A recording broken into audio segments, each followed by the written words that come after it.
میں نے گھبرا کر اپنے پیچھے دیکھا، لیکن وہ بزرگ مجھے سے مخاطب تھے۔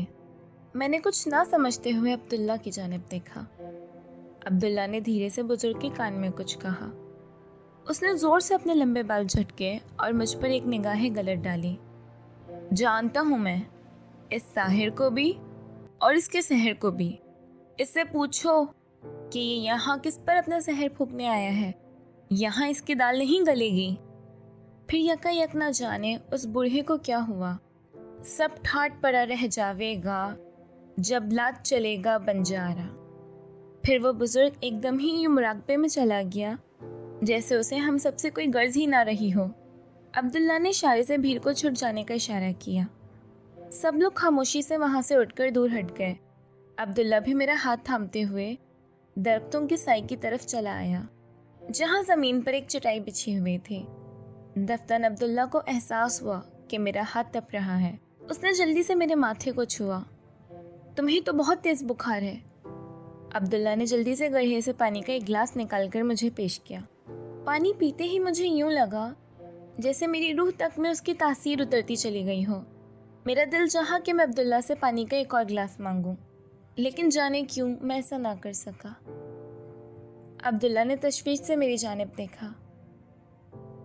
یہ حالت کب سے ہے تمہاری؟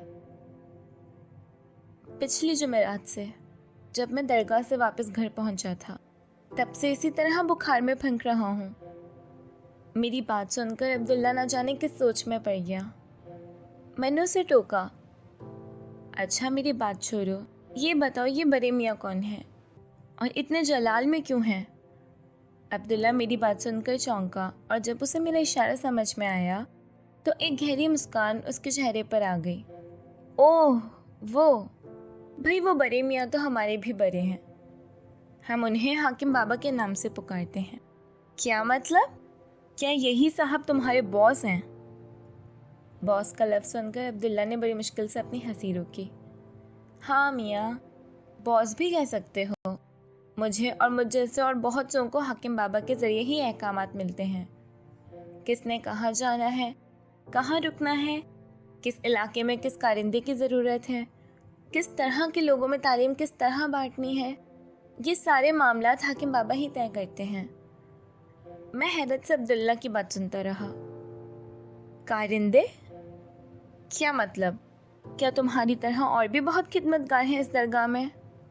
مطلب تم لوگوں کا کیا ایک پورا نیٹ ورک ہے؟ لیکن تم نے بھی تعلیم کی بات کی تھی، تم لوگوں کو کس طرح کی تعلیم دیتے ہو؟ اور کیا حاکم بابا کے اوپر بھی کوئی اور عہدیدار موجود ہے؟ تعلیم سے مراد کوئی اسکول کی پڑھائی نہیں ہوتی میاں، بس لوگوں کی خدمت کرنا ہوتی ہے۔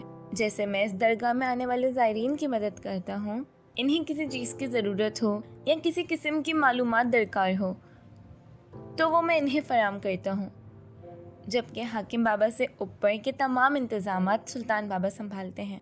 البتہ ہمارا ان سے رابطہ کبھی کبھار ہی ہوتا ہے۔ دراصل سلطان بابا، حاکم بابا اور ان جیسے دوسروں کے بھی باس ہیں۔ ہم تو ان کے ماتحتوں کے بھی ماتحت ہیں۔ میری حیرت لمحہ بلمحہ بڑھتی ہی جا رہی تھی۔ مطلب یہ کہ حاکم بابا جیسے بھی دیگر کئی احکام موجود ہیں؟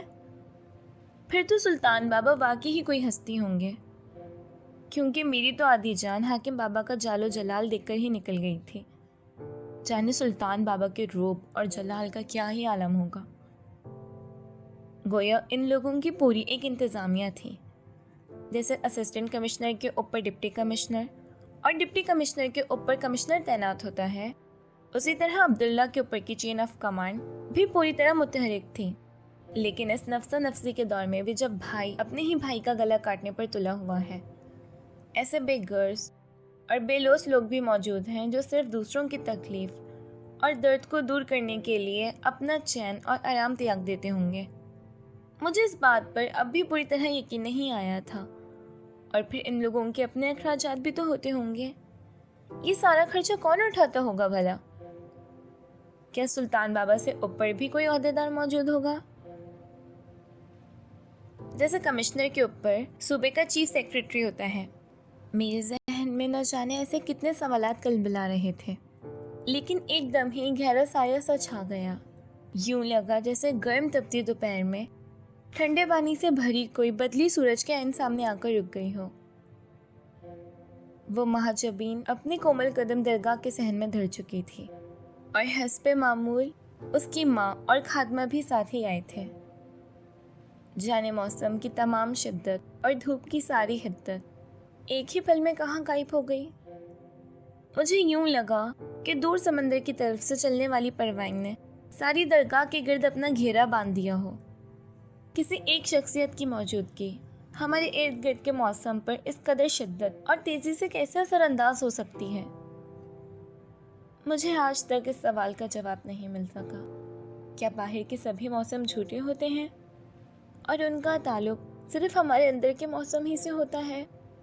वो परीरुख अब धीरे धीरे चलती हुई जैसे पानियों पर कदम रखती हुई हाकिम बाबा के बिल्कुल सामने जा बैठी थी। हाकिम बाबा ने उसके सलाम के जवाब में दुआ दी और उसके सर पर हाथ फेरा। मतलब ये कि वो पहले भी हाकिम बाबा से मिल चुकी थी।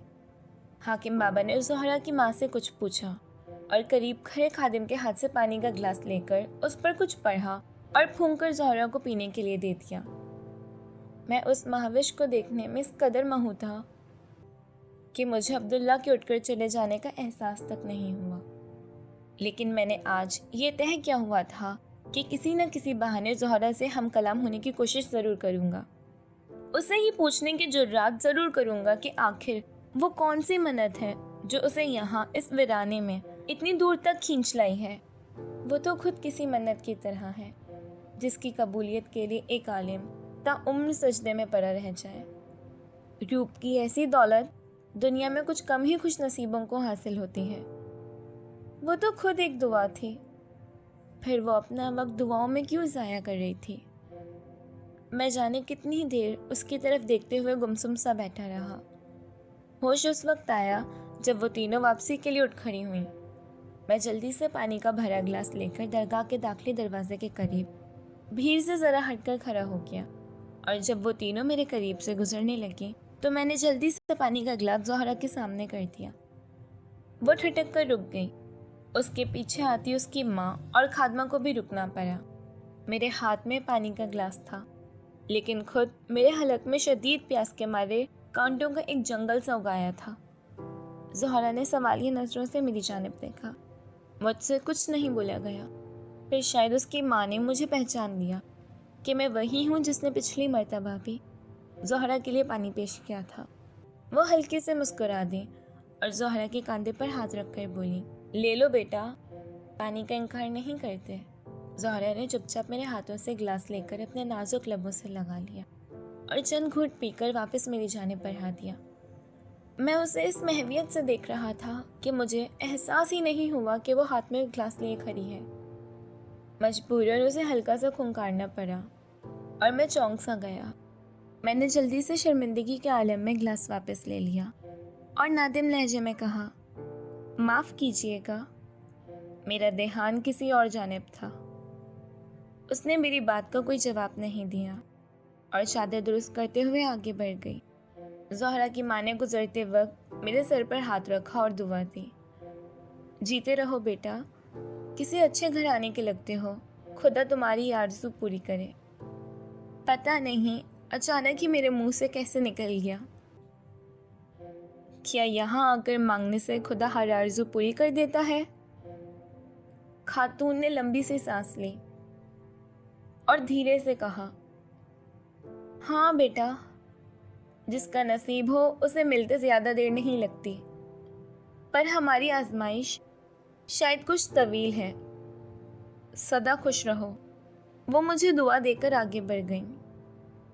मैंने मुनासिब फासला रखकर पीछे देखा तो ज़ोहरा पहले ही सीढ़ियाँ उतरकर गाड़ी में बैठ चुकी थी और अब उसकी माँ और खादमा धीरे धीरे सीढ़ियाँ उतरकर जा रही थीं। आज पहली बार मैंने ज़ोहरा और उसकी माँ के लिबास पर गौर किया। वो दोनों ही यूपी के मखसूस और रिवायती लिबास में मलबूस थे। ज़ोहरा ने जदीद माज़े का कुर्ता पजामा, जबकि उसकी माँ ने भारी कामदार सफ़ेद शरारा पहना हुआ था। उनकी लहजे की खनक और अल्फाज का चुनाव भी खालिस उर्दू तहजीब याफ्ता घरानों वाला था, लेकिन उस गुलरुख के मरमरी लब तो मेरी कोशिश के बावजूद भी खुल ना सके। काश वो एक शुक्रिया का लफ्ज़ ही कह जाते। आखिर ऐसा भी क्या गुरूर, क्या घमंड था उससे। लेकिन फिर बाद में मैंने खुद ही अपनी ख्याल की नफ़ी कर दी।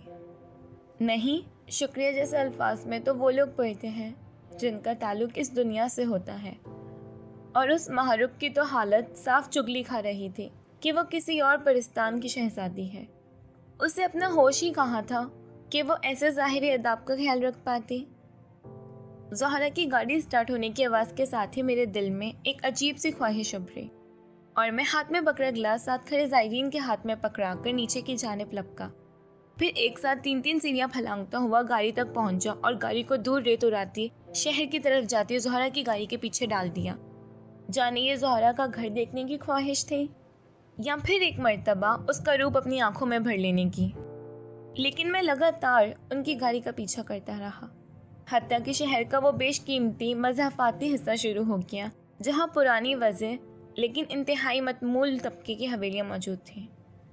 ये तमाम हवेलियाँ कई एकड़ पर फैली हुई थीं और जनाने, मर्दाने और पाइबाग का जो तस्वर अब हमारे बड़े घरों में तकरीबन मफकूद ही हो चुका था, वहाँ अब भी पूरी आबोताब के साथ मौजूद था। ज़ोहरा की गाड़ी भी एक ऐसी ही अजीम अलशान हवेली के फाटक से अंदर दाखिल हो गई। मैंने अपनी गाड़ी फाटक के करीब लाकर रोक दी। अंदर एक तवील सी रंगीन पत्थरों की रोड से होती हुई ज़ोहरा की गाड़ी पोर्च तक पहुंच चुकी थी। ड्राइवर ने जल्दी से पीछे के दोनों दरवाजे खोले और ज़ोहरा उसी शान से गाड़ी से उतरी जो उसकी शख्सियत का खासा थी। मैं काफ़ी देर तक इसी शहर में हवेली के बाहर अपनी गाड़ी में बैठा रहा और फिर शाम ढले वहाँ से लौट आया। घर में मम्मा और पापा परेशानी के आलम में लॉन में टहलते हुए दिखाई दिए। मेरी गाड़ी की आवाज़ सुनते ही मम्मा तेज़ी से मेरी जानिब लपकी। साहिर, कहाँ चले गए थे तुम? कितना परेशान थे मैं और तुम्हारे पापा। क्यों सताते हो हमें इतना? मम्मा और रूहानी सी हो गई, लेकिन मैं इन्हें मनाना खूब जानता था। एक अजीब बात इस दौरान ये हुई कि मेरा बुखार न जाने दिन की किसी पहर में बिल्कुल ही गायब हो गया था।